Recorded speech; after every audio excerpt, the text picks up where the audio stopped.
And I tell them, visualize this energy around you. What does it feel like? What is that? Or, things like that. And you'd be amazed how organic, how easy it is for them to tap into this information. Keep watching to learn more. Book 3 in the New Thinking Aloud dialogue series is UFOs and UAP, Are We Really Alone? Now available on Amazon. New Thinking Aloud is presented by the California Institute for Human Science, a fully accredited university offering distant learning graduate degrees that focus on mind, body, and spirit. The topics that we cover here. We are particularly excited to announce new degrees emphasizing parapsychology and the paranormal. Visit their website at cihs.edu. You can now download all 8 copies of the New Thinking Aloud magazine for free or order beautiful printed copies. Go to newthinkingaloud.org.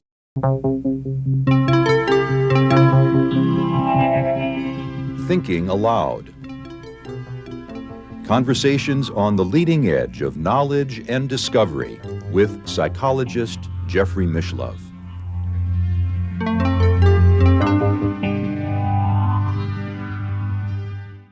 Hello and welcome. I'm Jeffrey Mishlove. Our topic today is practicing mental hygiene, and my guest, Carolyn Cory, is a filmmaker, author, teacher, and healer who has been on New Thinking Aloud multiple times in the past.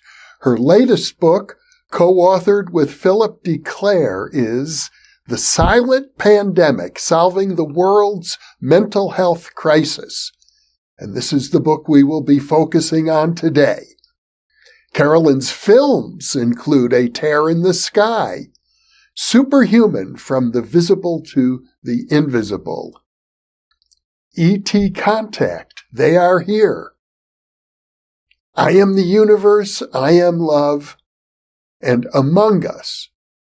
Her books include Holy Crocodiles, Stories of Saints and the Animals Who Helped Them, The Visible and Invisible Worlds of God, God Among Us, Inside the Mind of Divine Masters, and The Divine Plan, Now and Beyond 2250. Carolyn is based in Utah, and now I'll switch over to the internet video. Welcome, Caroline. It's a pleasure to be with you today. So good to come back and see you again, Jeff. Thank you so much. You have a very wide range of interests. We've already done interviews on your work involving detecting UFOs with a lot of high-tech equipment. We did another interview on your film Superhuman, in which you went into a laboratory and demonstrated psychokinesis right on camera.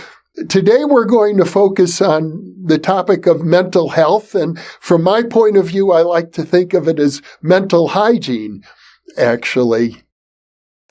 Yeah, I agree. Actually, when we wrote this book, I had the same comment with my co-author, and I said, I wonder if mental health has kind of a strange connotation, maybe negative connotation. To me, it's more mind health, or some people call it emotional wellness, because mental health seems like it's a serious disease of some kind. So I'm totally with you on that, and so we can call it mind health, whatever you like. Well, you make a point that there are some very, very serious cases of mental illness that require professional help and sometimes institutionalization, but they start early. And if you can address these kinds of problems early on, you can avoid the worst. Absolutely. And in fact, again, when we started writing this book, we thought we should focus on teenagers because, the teenage brain, as you know, is still forming. This is where you try to figure out who you are as a person. I mean, we know the teenage years are very, very difficult in that sense. And just look around, from the school shootings to teenage suicide. It's a very, very serious problem. So that's why we wanted to focus on the early ages, where you can develop very, very serious addictions as well. My partner's daughter is 15 years old. She tells us at school, kids doing drugs in the bathroom all the time. So it's a very, very serious problem at a young age, as you mentioned. And if we can catch it, if we can address it, I think we can save a lot of lives. So that was one main focus of the book.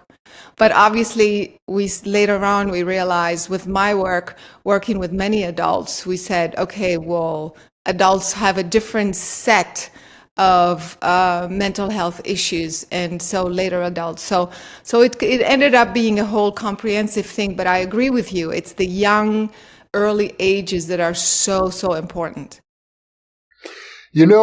I remember vividly when I was in second grade. I was about 8 years old, and the teacher gave us a lecture then, back in the 1950s, on mental health.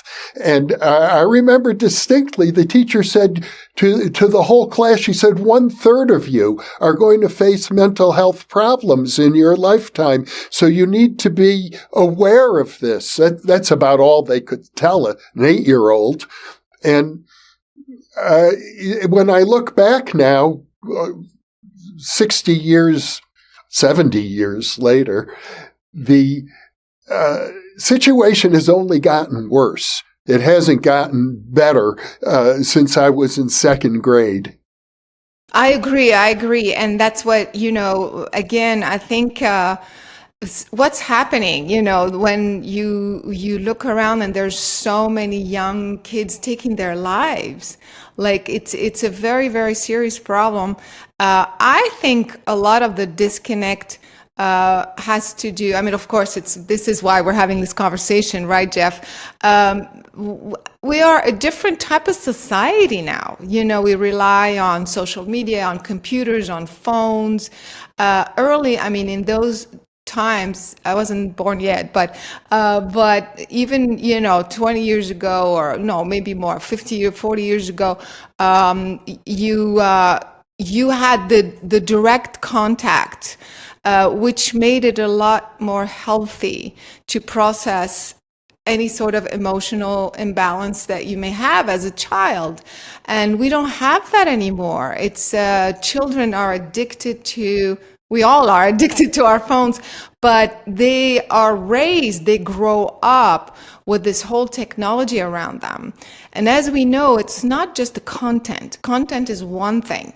But then you have to look at, there were studies made on this where the technology holding the phone constantly not only has the electromagnetic side effects and things like that, but it actually affects, of course, the visual, your eyes, the health of your eyes, but also it affects hormone balance. I don't know if you've read these studies where it starts to create an imbalance in the nervous system and the hormones.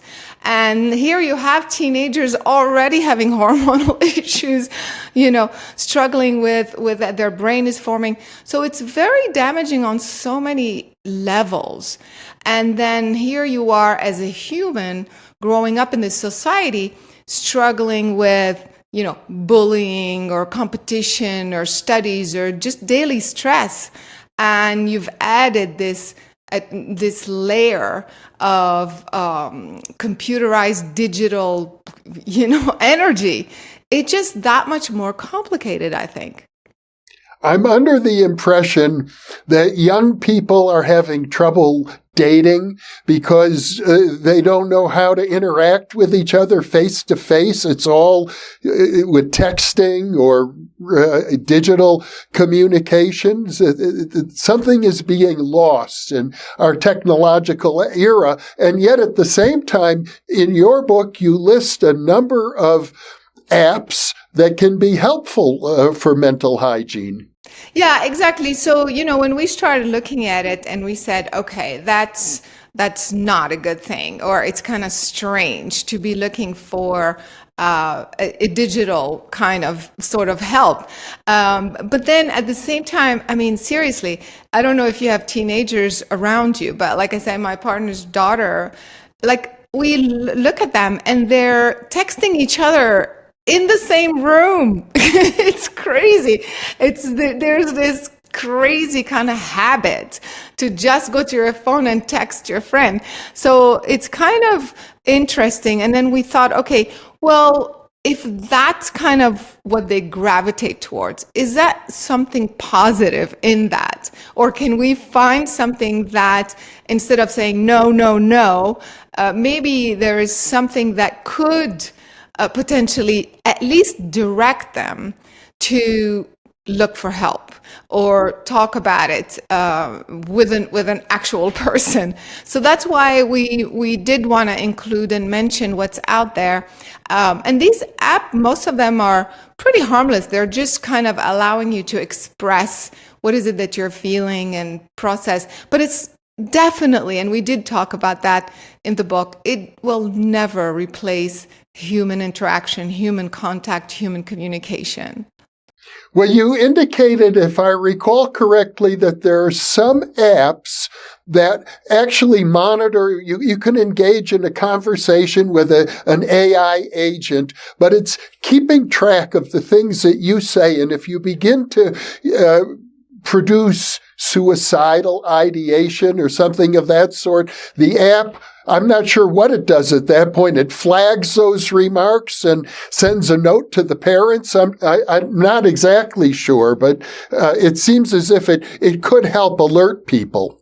Yeah, exactly. And so I have a friend of mine who developed, he's a, multi company, mega business person. And one of his companies created these AI devices. And they use them in, I think, prison and in mental institutions, I believe, in those types of settings, I mean.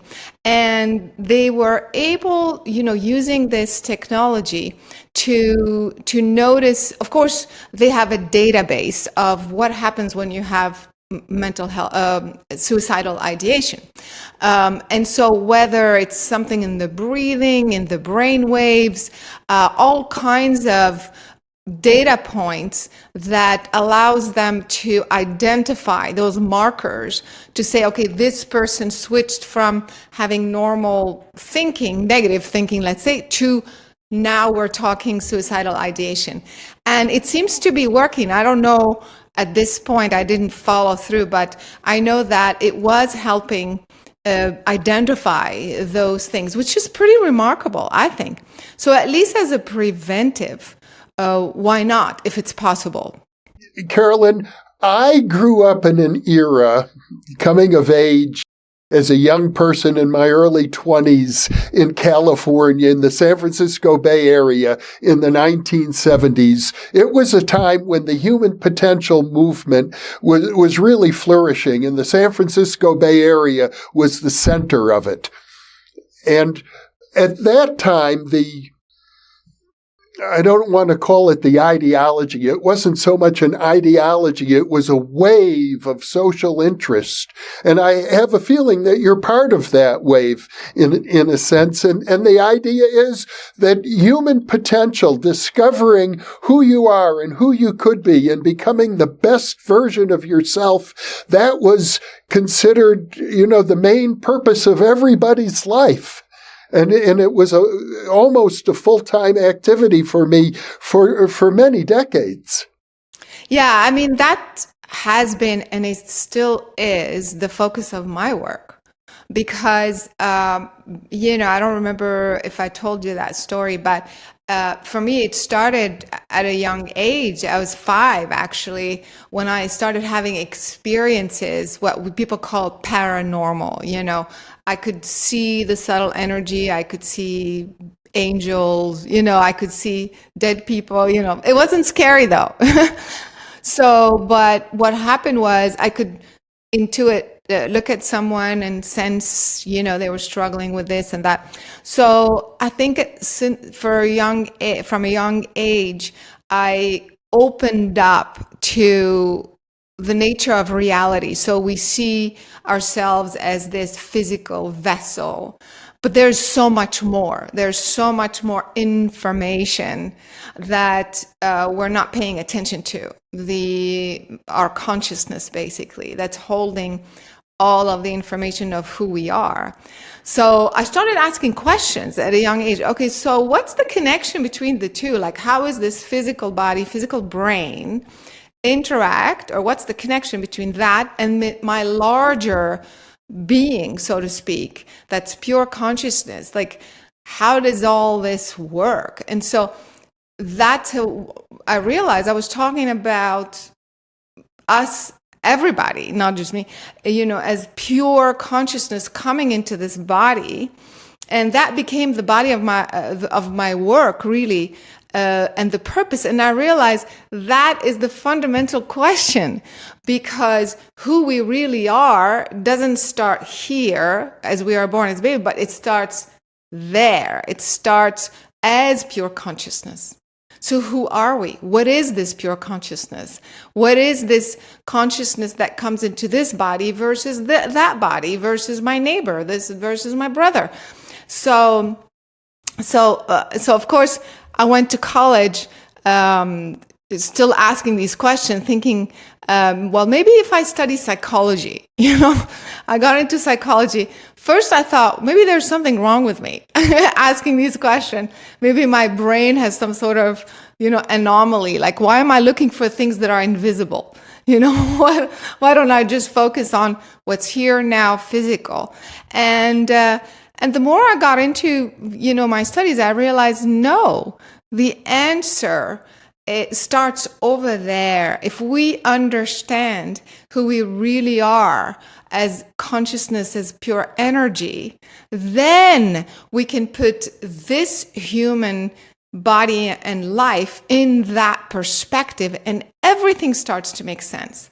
Why we're here, why we chose this expression, why we chose our parents, why we are in this relationship, why we're doing this work versus that work. So that's why I feel this is the most important question we can ask ourselves, and that is the work. Well, what you're describing is something that's never taught in school, to my understanding. Exactly. And that's why, part of writing this book was, these children, when I do sometimes meditations with them, and we don't realize that they are so open.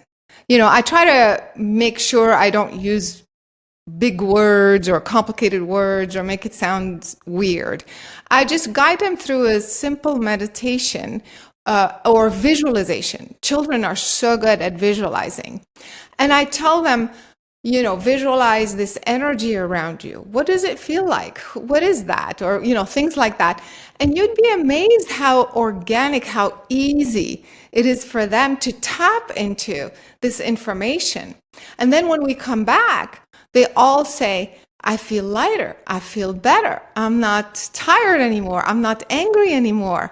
I'm not sad anymore. So you are so right. We don't talk about any of this at a young age, and we'd be surprised. In fact, I'm working on a curriculum. I'm hoping that it would work for the schools to implement, just like we implement, extracurricular courses and things like that, to start addressing these questions and these exercises. I think it will change when something comes up for you as a kid, okay, I'm being bullied or this or that. It's like, okay, before you react, stop, breathe, giving them these tools to reset, to tune into another aspect of their being, bring things into perspective, and they will do it. It's very, very easy. There are simple things that people can do to promote mental health. One, I don't know how directly you address it in your book. I think it's addressed more indirectly, but it's the use of affirmations for people, simply to affirm. For example, I used to be part of a seminar company. No, I don't think it's in existence any longer, called Omega Seminars, but they had something called the 3 magic words, and they would go into school systems and they would teach these young children to say the 3 magic words, which are, I love myself. Mm, absolutely. And they found that as a result of that, many, many social problems with young people were reduced or eliminated because of that. Absolutely. And so I believe we talk about word therapy in the book, but I use that in just my workshops as well, and with these kids. And, as you know, words have a frequency, have a vibration. So again, we're looking at this reality or this issue from an energetic, from consciousness point of view.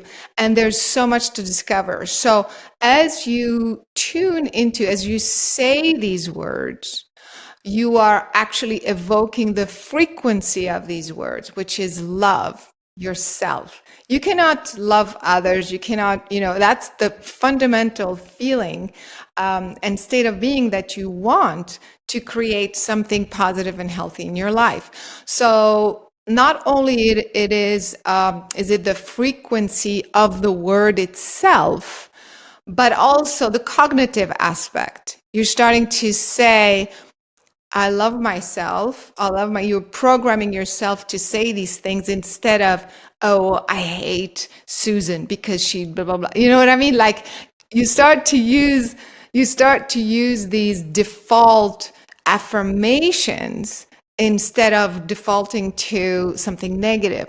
So there's that as well.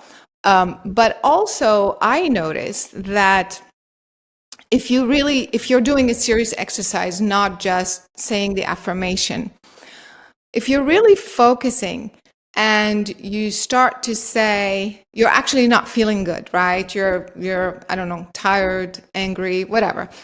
And then you say, I love myself. Well, there's a disconnect between saying these things and believing, like, really? Do I really believe that I love myself? Because when I stop for a second, I don't really love myself right now. So all sorts of subconscious, unconscious feelings start to come up. So the affirmation, I find, is a great tool, if you do it as a real exercise, to bring up belief systems, subconscious belief systems about yourself that can be cleared and healed. So let's say I'm saying I love myself, but I'm like, no, I don't really love myself. I don't love this about me. I don't love what she said to me and what he said, whatever. And what is that from? What is that about? I have been living with these subconscious beliefs and thoughts while I'm saying I love myself. So that disconnect starts to heal. We start to address, why is it that I don't love myself? To clear that. There's different methodologies to clear that. So we do reprogramming, words, all kinds of light energy, all sorts of different techniques to clear these things so that the next time I say, I love myself, I believe it. And it gets stronger and stronger and stronger. Not long ago, we released an old interview with Dr. Dean Ornish, the cardiologist who has done so much work identifying personalities that seem associated with heart disease. And one of the things he pointed out, simply about physical illness, not even mental illness, the number one factor that helps people avoid serious chronic physical illness is having good intimate relationships. And I'm sure the same thing applies to mental illness as well. And it seems to be one of the things that's breaking down in our culture. People have a harder time maintaining intimate relationships. The divorce rate, for example, is very high. It has to do with the question we started asking, is who am I? So that question, whether we ask it or not, is still there because that is ultimately our purpose, to understand who we are. So now here you are in a relationship, right? You're trying to deal with life, with kids, with studies, with school, with work, with money, with groceries, with food, life.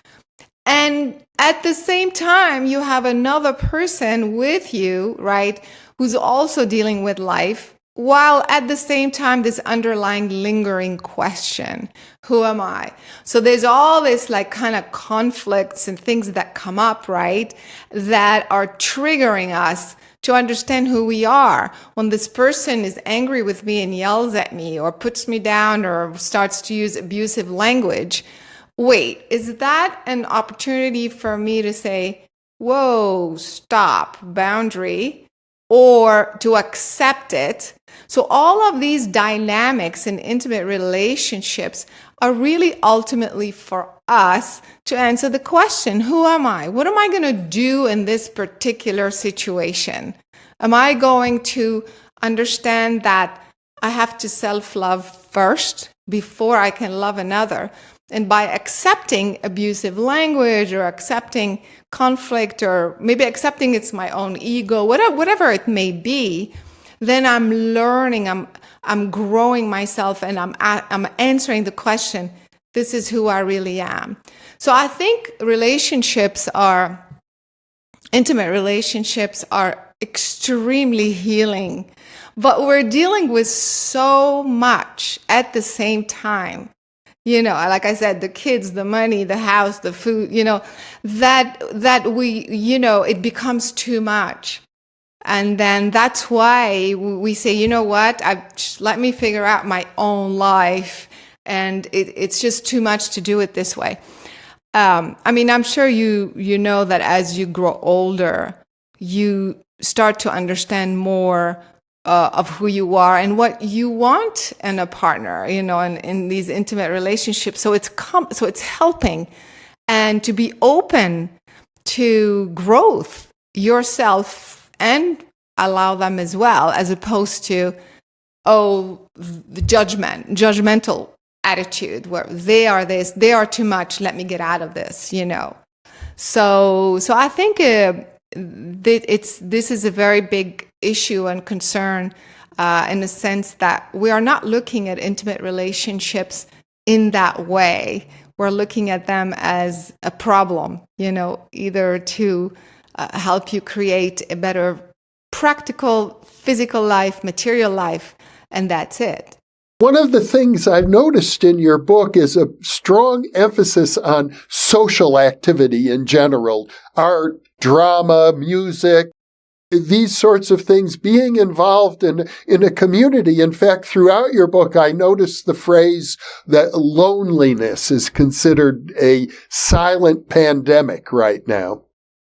Yes, absolutely. Especially in the older years, where, you're not focused just on studies and a career. You're more, you want partnership. You want to feel you belong, actually. And so it's a different set of mental health struggles or issues. Loneliness is another big one that comes up, I notice, again, in the later years. As an adult. To be honest, it actually starts as a young age as well, but we don't look at it in this way. We're just concerned with just managing your emotional well-being, just like focus on studies, focus on your career. It's a different set of focus. So I realized that in order to help with the sense of loneliness or to assist with that is to, again, focus on the fundamental question, who am I and what is my purpose and how do I fit in? What's really my role? Like, So am I here to just write books and stay in my corner, in my room or is it to spread that energy, to connect with others? What is really my purpose? And so when you focus on that, you realize that it's always for the benefit of course, your own evolution, but also the collective. You're here, I feel, to grow yourself, but also to contribute to humanity, and so how do you do that? You can do that. I feel that the interpersonal, the direct connections, the communities are very, very healing. And so that's why we talk about it in the book quite often, to encourage people to find those. It doesn't have to be a massive community. It could be something small, but just to give you a sense of connection, purpose, and relevance, especially in the later years.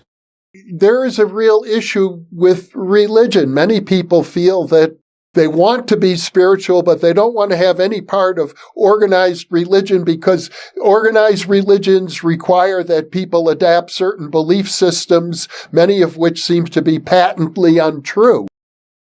And yet we have lots of studies that suggest that people who are engaged in a religious community have better mental health outcomes. Yeah, I know. It's a bit of a interesting dichotomy. I don't know if they have better outcomes, but I know that especially in the suicide ideation, it is dramatically reduced. But to be honest, I worked with this neuroscientist, psychiatrist from Yale, and she did an extensive research and study on consciousness, spirituality, and mental health. And she brought up this point, actually. She said that it turned out that the reason why people who are very religious, who go to church every Sunday and, on a regular basis, have a lesser chance of suicidal ideation, thoughts and things like that.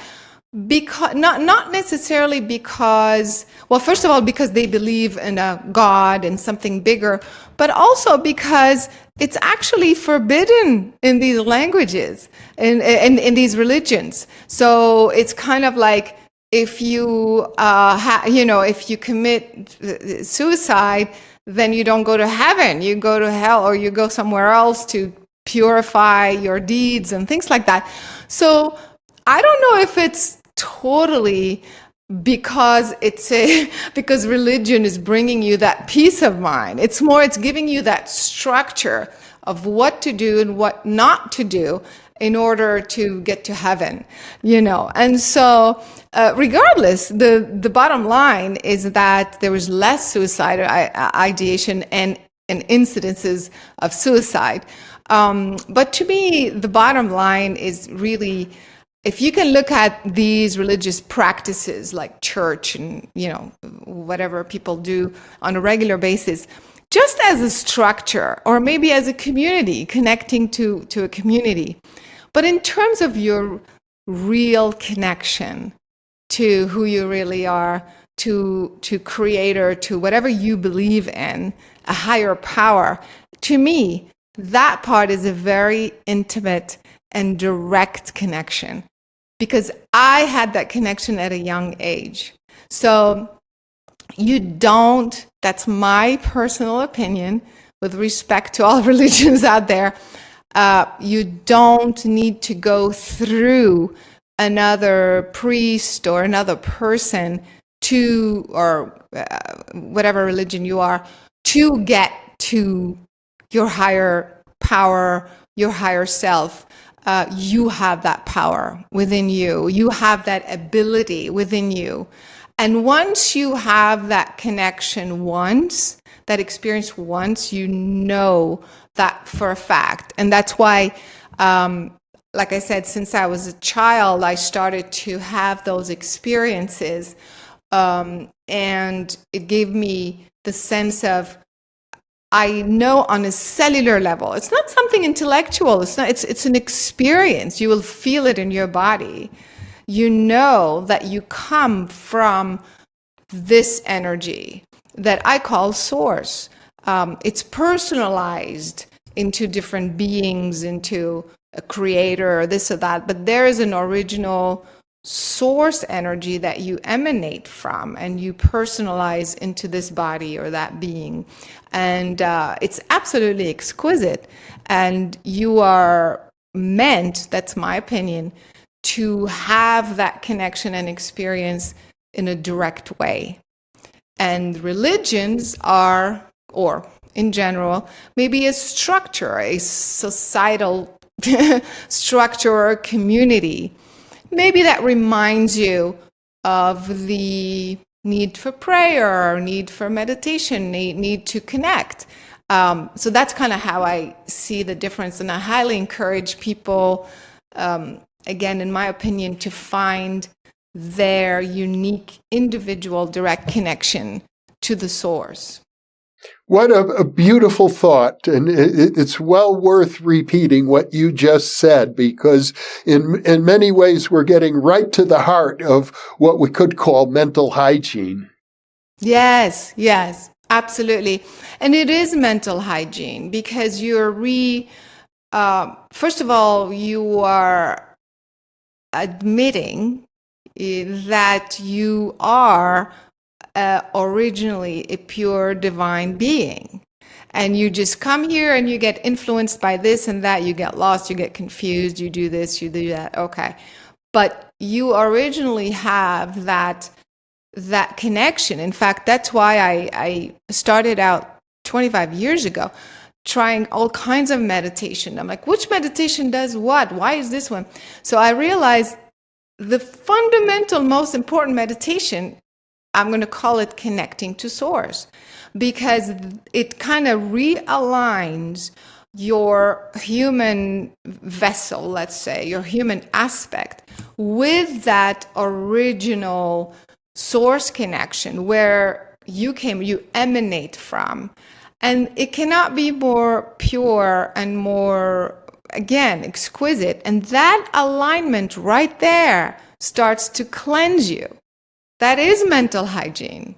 That is spiritual hygiene. It's energetic hygiene. It just starts to, anything that is down here, misaligned. Relationships, work, food, anything, your lifestyle, your house, anything.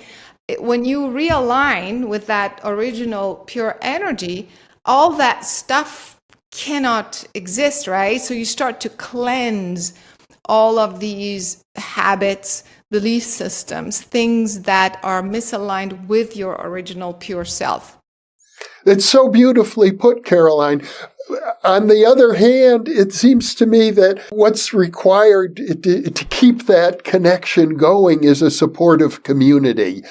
To be with friends and family who will also acknowledge that and acknowledge you for getting in touch with Source. First, but it starts with you. That's why I encourage people. The meditation is free, by the way, on my website. People can just go. It used to be a long, drawn-out 60-minute meditation, and now I just made it in like 7 minutes. And people can just go and do it, and they start to feel that something happens. So once you do that a few times, you recognize what's happening. It's like a frequency. Your brain will know how to get there. So once you do that yourself a few times, you will gravitate towards people who also are looking for that direct, pure energy and connection. And before you know it, you start to attract and be part of a community that understands this, that's what we are here to do, to bring down that original source divine energy through us and express that. It's a whole different, express it through work, through whatever your tendencies are. Are you a broadcaster? Are you a writer? Do you want to work with nature? It doesn't matter. But the energy doesn't start from down here. It starts from there. I say on my website, if we want to create heaven on earth, we start with heaven. We don't start from the earthly problems. It doesn't work. It's much harder because all of these frequencies that we're putting out that are lower frequencies, that are misaligned, confused, based on competition, based on, conflict, separation. It's very hard to transmute it from down here. All you have to do is say, okay, stop. I started out there. That's who I really am. Let me bring that frequency through me and then clear, and then express from those higher frequencies what I'm here to do. It's a whole different level. Well, I think historically speaking, what you're describing has been referred to as gnosis, the direct awareness of our divinity, our inner, or at least the part of us that is closest to the divine.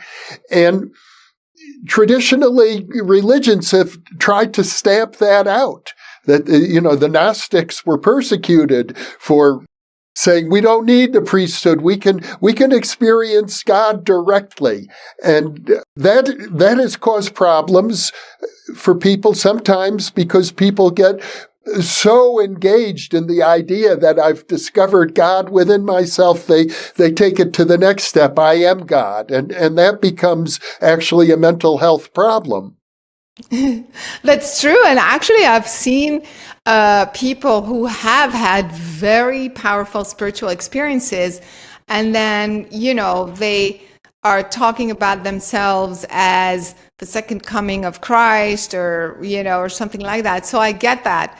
But that's the balance. I mean, this is what this particular person or those particular individuals are struggling with, to find back who they really are. The ego self that is misinterpreting, that information. Again, because we don't have that education. We don't have that training. And all of a sudden, boom, we have this download and we're like, whoa, what's going on? Maybe I am this, I am that. So I agree with you. This could be destabilizing for some people, but not if it's done the right way. Not if it's if your intention is actually pure. I'm not here to find out who I am am I here to rule this planet? I'm here just to understand. Tell me, how did I get here? Who am I as a being? And how am I here to serve? What is my purpose? So then you're not going to have those type of experiences because your intention is not coming from that. So, but this is also another very big conversation, Jeff. As you know, this is very problematic for the religions, because what you're basically saying is you're bypassing the authority, so to speak, of the priest or the rabbi or whatever, who tells you, and the belief systems that you are born a sinner. So you're already defective. Before you come in, you're already defective as a being. So it gives you that belief system that, wait, if I'm defective, then I can't be divine. So I'm going to not even ask the question directly. You know what I mean? So religion is problematic. Having a direct experience with the wrong intention is problematic. That's why you do these things within the context of what is the question, what is your intention. If you do it in this way, you're fine, and things become absolutely amazing. Well, throughout your book, you and your co-author point out that the mental health crisis is really serious. It's really growing. And you say, we've got to do something about it. We've got to do something now. But it's unclear to me, other than the hundreds of things that any individual can do for themselves, what can we do at a global level to address this problem? Yeah, so for example, for me, I am trying to I'm just working on it. Create a curriculum, an actual curriculum. I'm working with some individuals who are part of the education system. And so school systems. And, it's a state. In the United States, it's a state. It's like you work with the different states. It's not a federal thing. And so I'm working to create a curriculum that you can teach in the school maybe twice a week, like as part of their schooling, just like you have sex education, to start addressing these questions. Of course, meditations in a certain way. What is meditation? Energetic cleansing, understanding your emotions, processing your emotions, things like that kids relate to through visualization, art therapy, word therapy, so I'm working on that. And I feel if this is implemented in actual school systems, it could be massive. So that's how I am contributing to actually help with the mental health crisis on a bigger scale. Now, each person has to see nobody is the same. Some people, maybe it's just talk about it. Some people, maybe it's just become more aware and within their community. Maybe it's mothers that are noticing certain things and maybe they get together. It doesn't have to be, something extraordinary or worldwide. Each person can do whatever they can do, whatever they feel pulled and guided to do. And it's good enough. Well, one of the issues you bring up is, especially in developing teenagers, you talk about the role of the amygdala, a little organ inside the brain, which seems to be involved in facilitating strong emotions like anger, for example, and how when the amygdala becomes dominant in a teenager, that's when we get many outbursts and a lot of social problems, and it's sort of a normal part of teenage development on the one hand. On the other hand, it gets out of hand, and furthermore, it's exacerbated by social media because there's something addicting about a strong amygdala response. Young people love that emotion, and the algorithms in social media tend to provide people with exactly that sort of thing. So it leads to people getting more and more radicalized, for example, in politics and in many other ways. I wonder what we can do about that issue. Yeah, so again is to educate the children. It sounds strange, like what? Are we going to tell them your amygdala is doing this, or why not? We think it's something you can't talk about, or the more I really was shocked, like I said, when I work with a 15-year-old, like I talk about source, I talk about visualizing light, cleansing her cells in her brain, washing away emotions of anger and things like that. It totally resonates. It's like normal conversation. So I'm not saying every single, like all teenagers, but most teenagers will respond to truth, that is truth, instead of trying to say, oh, he's got a problem and, don't listen to bullying and don't do this and don't do that and do this. You're teaching them again about who they are and how they're growing. It's a whole different dynamic that kids relate to, truth. And so that's why I'm saying, like, why not talk about these things? Why not explain that it's your anger is part of your guidance system? It's telling you, stop, something's off. What am I going to do with this? I'm angry because she told me this, or blah, blah, blah, whatever, whatever. Okay, what is it triggering in you? And then more importantly, intention. What do you want to do about it? Do you like yourself angry? No, of course not. Okay, what do you want to do about it? I don't want to be angry. That's it. That's the intention. I don't want to be angry. What is it that you want? I want to feel happy. I want to be good. That's it. That intention, which nobody teaches. Imagine starting your day in school. What's your intention for the day? Such a simple thing. But as you know, you start to trigger and put in motion that energy. I want school to be fun, to be easy. I want this and that. You know what I mean? It's all going to be positive intention. And you teach that as you process those negative emotion, you are teaching them to understand who they are and why they're angry, as opposed to say, do this, don't do this, or blah, blah, blah, you know. So I think those kinds of tools work. And of course, social media adds to the problem, like you're saying. Social media is exacerbating this whole thing by showing you other people who are your age, who seem to have perfect lives. Look, my skin is perfect, my hair is perfect, I have a great boyfriend, my clothes are perfect, you know? And then you have this immediate conflict, like, she's perfect, I'm not. What do I need to do to get her skin, her clothes, her this? I'm looking outside myself instead of going inside and say, why am I angry right now? You know what I mean? So it's whole education. It's instead of telling them social media is bad for you, tell them why it's bad for you. Why?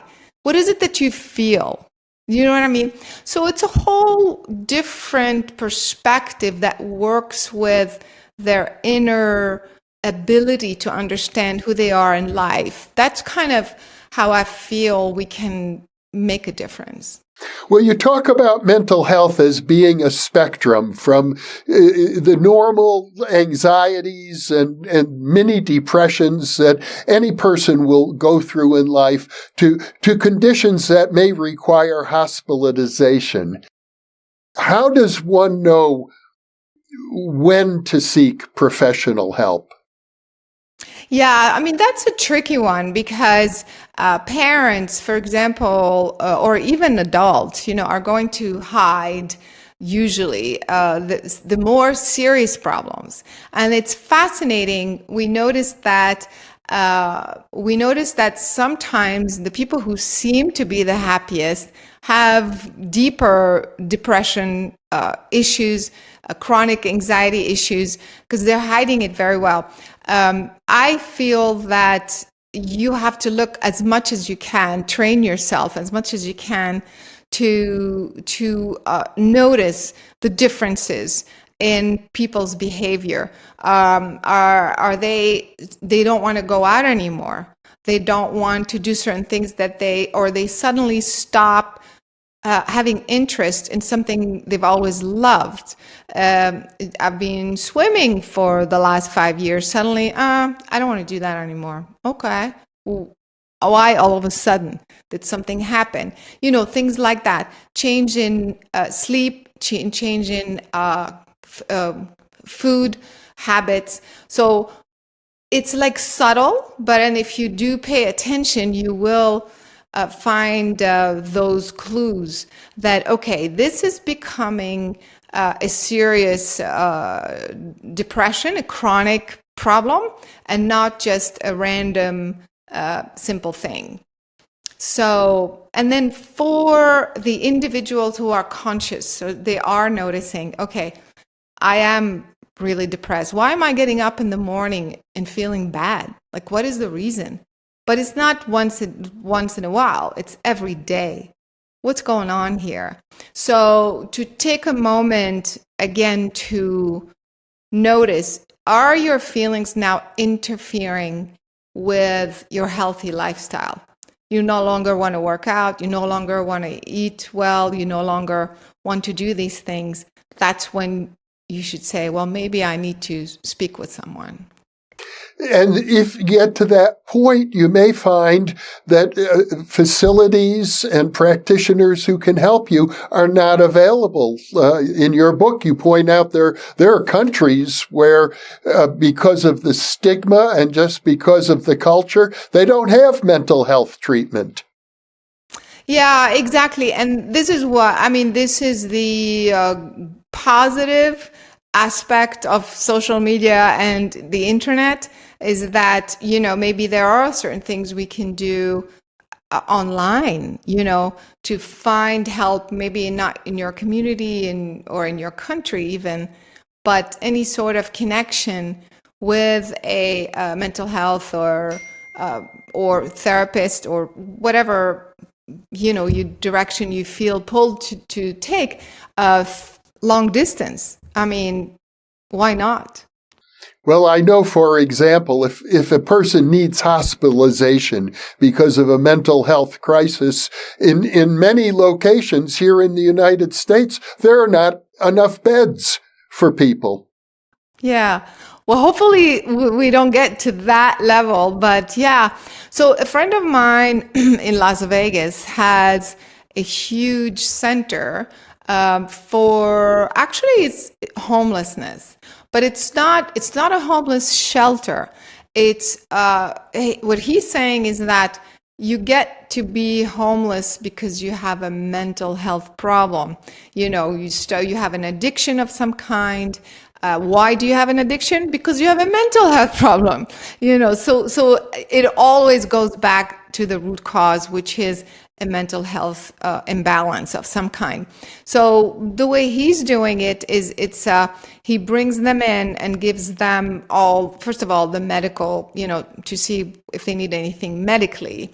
Then, of course, there's all the therapists, and it literally feels like a community. It feels like a big family.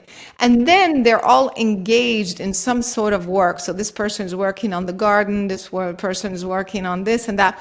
So what I'm saying is that maybe we're not only looking for hospital beds, for mental health, but there are some centers and facilities that help you really, really help you process what's going on, gets you the help you need, and gets you engaged very quickly into a normal lifestyle. So people can look for those as well. I think that one thing that almost anyone can do if they're feeling a sense of alienation, or you use the word anomie in your book from the sociologist Emile Durkheim, a sense of being dislocated, not plugged into the culture. You don't feel like you belong here or that you even want to be here. Some people get to the point, I hear it from viewers occasionally, they hate humanity. They think, whatever's going on this planet is bad and they want no part of it. They can't wait to get out of it. But I know for people who are in that position, there's always an opportunity to help others, to volunteer, to stop thinking about your own problems and see what you can do for other people. Yeah, absolutely. That's why, again, it's so interesting, Jeff, with you is like, we talk about a very important fundamental question. Who am I? What am I here to do? And so when you just ask that, it starts to give you these opportunities, well, maybe I'm here to volunteer to help someone else, and your life starts to take on a whole different path. And it's fascinating. But, I have to say that I've gone through this, and many people I know have gone through this or are still going through this. The idea that, okay, what is this? This is too hard. It's like this reality, this planet is messed up. We are in this system of control, or being overpowered like a prison planet, this whole thing. I get it. Because on some level, we do have the remembrance, as I was saying earlier, that we are originally pure consciousness, and now we're contained in this tiny little vessel that can only see this much and hear this much, and now we have to operate through this little box, and it's very annoying, And then we observe others doing all sorts of very, very destructive and self-destructive things around us. So I get it. But that's also part of the healing of transmuting. I don't want to be here. This place sucks. This planet is, is going to hell. To wait, but I am here. Why did I come here? What is my purpose? To come here at this time to witness the madness, the confusion, the separation, the anger, the destruction, the self-destruction. When you switch to that place, I am here during this time for this purpose, as opposed to against this purpose, get me out of here, then it becomes very powerful. Your whole life can change. Well, it seems to me the fundamental message is that one of the best antidotes toward this mental health crisis is for people to become involved in the adventure of self-discovery, getting in touch with their own inner being. Absolutely, absolutely. That's it, because that is the ultimate question. And through that, have the structure or the assistance of methods or things that they can do to get there in this healthy, aligned way. There's another thing that my co-author also brings to the table, which is creativity. Certain tools that also aren't very much discussed or taught. Using your creativity to deal with your mental health issue or emotional wellness, let's call it. So like even your day-to-day art therapy, you don't have to be an artist, by the way. Art therapy, if you just take a pen, colored pen, anything, and start drawing things. It doesn't have to be an art piece. Art therapy, it's just an expression through colors and shapes and on a piece of paper. I did that in a class and it was amazing. I made them draw just random, however their hand wanted to move, randomly, how they felt about their life, and then all kinds of stuff started to come up.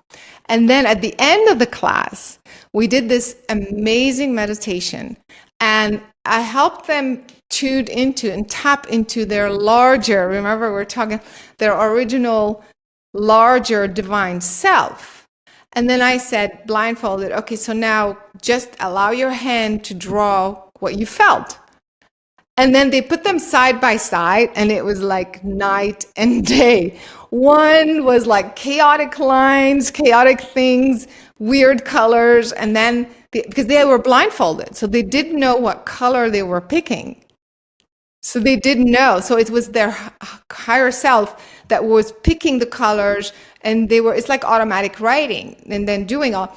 And then it was beautiful, like some sort of beautifully geometric lines, beautiful colors. So that tells you those tools, art therapy, word therapy, writing, of course, poetry, anything. You don't have to be a professional to use your creativity to deal with these mental health imbalances or emotional struggles. And it's amazing how you shift. It's very liberating. Well, it's certainly been my experience that we have within us resources beyond imagination to deal with virtually any situation, even death. Absolutely, absolutely.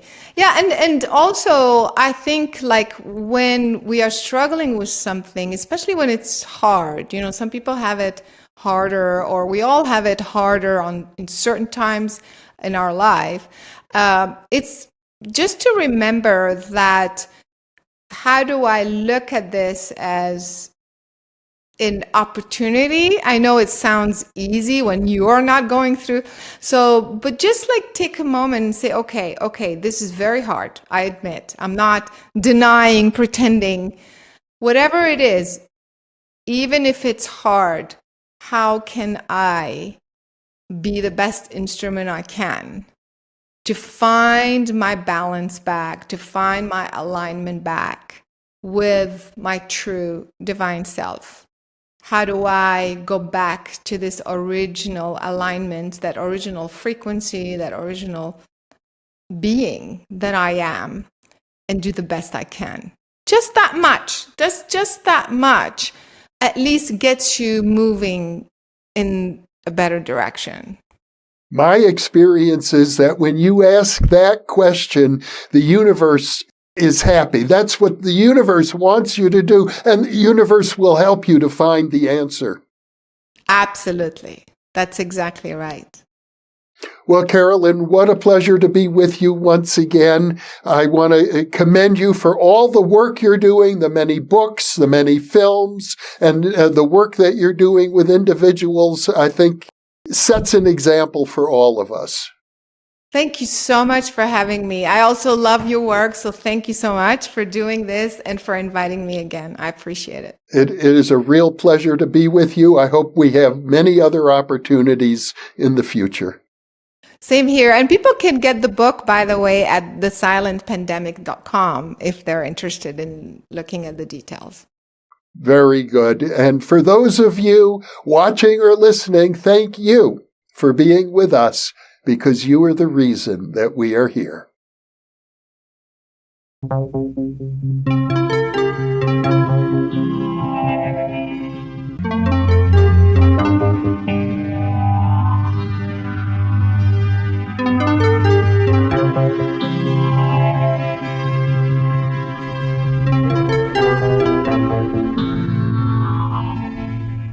Book 3 in the new Thinking Aloud dialogue series is UFOs and UAP, Are We Really Alone?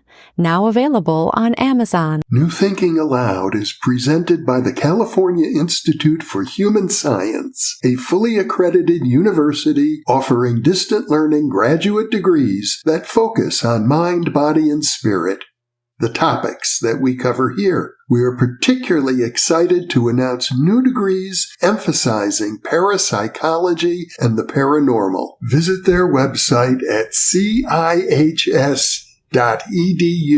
You can now download all 8 copies of the New Thinking Aloud magazine for free, or order beautiful printed copies. Go to newthinkingaloud.org.